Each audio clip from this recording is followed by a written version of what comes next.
O Brasil hoje é uma república presidencialista com o presidente eleito pelo povo como autoridade máxima do Estado e do Poder Executivo. Mas nem sempre foi assim. Em um passado não muito distante, o Brasil também foi uma monarquia com o imperador como governante. Era um império. O Império do Brasil foi um estado que existiu entre o dia 7 de setembro de 1822 até o dia 15 de novembro de 1889 e compreendia aproximadamente onde hoje é o Brasil e Uruguai atuais.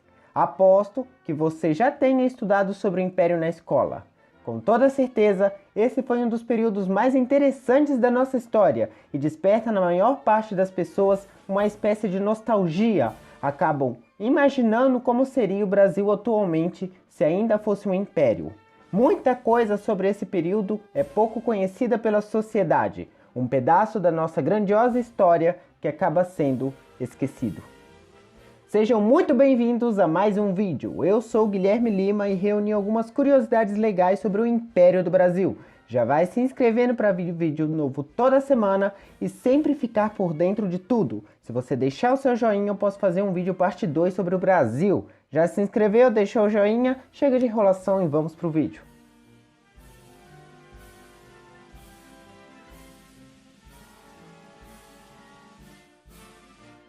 Com mais de 8 milhões de quilômetros quadrados, o Império do Brasil era uma monarquia constitucional parlamentar representativa e teve como imperadores Dom Pedro I e seu filho Dom Pedro II.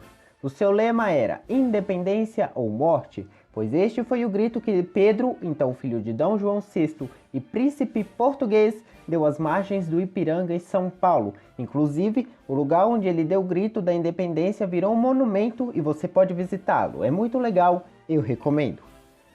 A capital não era Brasília, que nem existia naquela época, e sim no Rio de Janeiro, pois foi para lá que o rei Dom João VI, a família real e a nobreza portuguesa foram morar depois que Napoleão Bonaparte invadiu Portugal.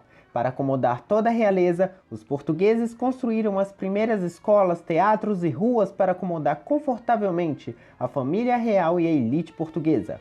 Então, após a independência, o Rio era, de longe, o lugar mais adequado para servir como capital imperial.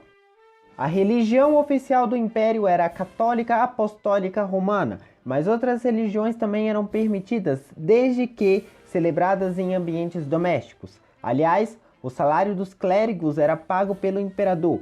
O governo brasileiro tinha um amplo controle sobre a Igreja Católica, inclusive, o imperador tinha o poder de supervisionar seminários. Este controle gerou várias crises dentro do Império e contribuiu para a queda da monarquia.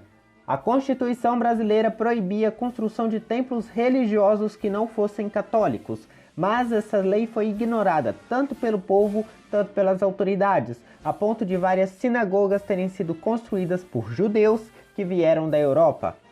Depois que a Guerra Civil Americana acabou, imigrantes do sul dos Estados Unidos migraram para o Brasil e se instalaram em São Paulo.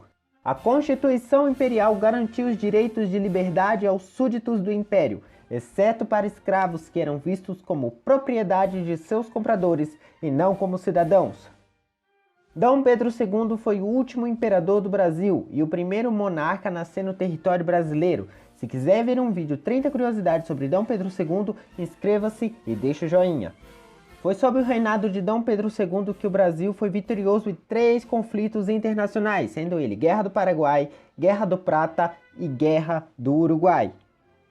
A Marinha Brasileira era constantemente modernizada com as mais recentes tecnologias da época, como a navegação a vapor, os torpedos e as armaduras de ferro. Em 1889, ano que a República foi proclamada, o Império Brasileiro tinha a 5ª ou 6ª maior marinha do mundo, mas infelizmente, as Forças Armadas sofriam com péssimos salários, equipamentos precários e eram incapazes de patrulhar ativamente todo o território nacional.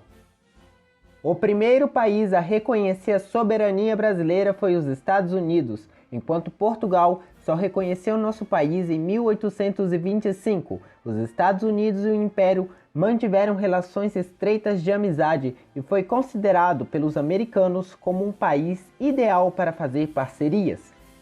Entre os escravos africanos, a religião católica era a maioria, mas também haviam escravos muçulmanos, mas eles foram duramente reprimidos e a religião desapareceu do nosso território. As eleições eram feitas de modo bem democrático para a época, e até 1881 o voto era obrigatório. A idade mínima para votar era de 21 anos e para ter esse direito era necessário ter uma renda mínima de 200 mil réis, que nos dias de hoje equivale a quase 3 mil dólares. Provavelmente, o Império do Brasil era mais democrático que muitos países europeus.